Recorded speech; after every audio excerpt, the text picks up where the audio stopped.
Live now onto one of the 3 buses heading to Tallahassee right now. CBS News correspondent Adriana Diaz is on the road with some of the students. And Adriana, where are you now?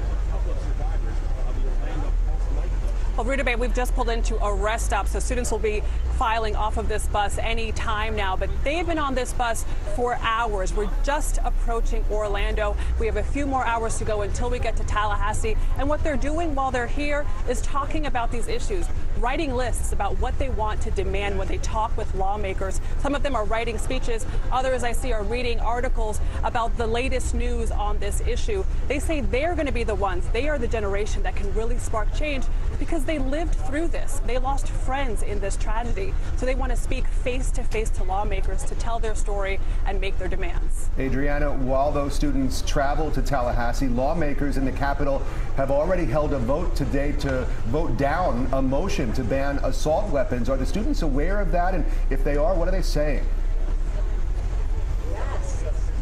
They are. These students are very aware of the latest details in this developing issue. They told us, you know what, we're not surprised. We spoke to a brother and sister on this bus who said, we're disappointed, we're not surprised, but this is another reason why we need to move forward, why we need to fight and keep pressing this issue.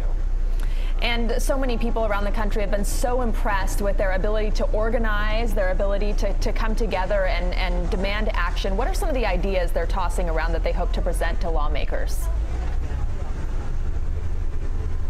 They are still discussing exactly what they want to present to lawmakers. But the one thing that they've decided is they want a consensus. So they all want to agree amongst themselves, this is the agenda we want to move forward. But the one thing that's certain is they want a ban on assault rifles. They say it is far too easy to get an assault rifle.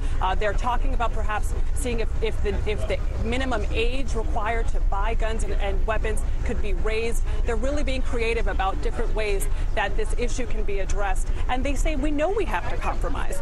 Some students told us we don't want a complete ban on guns. One student told us, my father's a police officer. We have guns in our house. I feel protected by his gun, but assault weapons have no space in society, and they want to see them gone.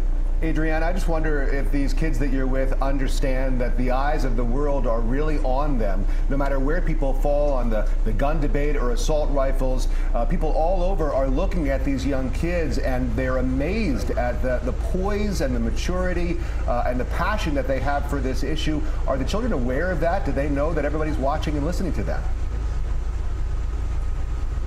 Rick, they really seem to be. You know, they feel that they have an awesome responsibility to make change here. They've told us, you know, for some reason people are listening to us. They should have always been listening to us, but they're listening now, and we have to take advantage of this moment because we don't want any more students to go through what we went through or to lose their lives. One student told us, you know, all she could think of right now is change, and when she closes her eyes, she sees those 17 faces, and she wants to do this for them. Adriana Diaz on the bus on the way to Tallahassee with all of those students. Thank you so much. Thanks, Adriana. And look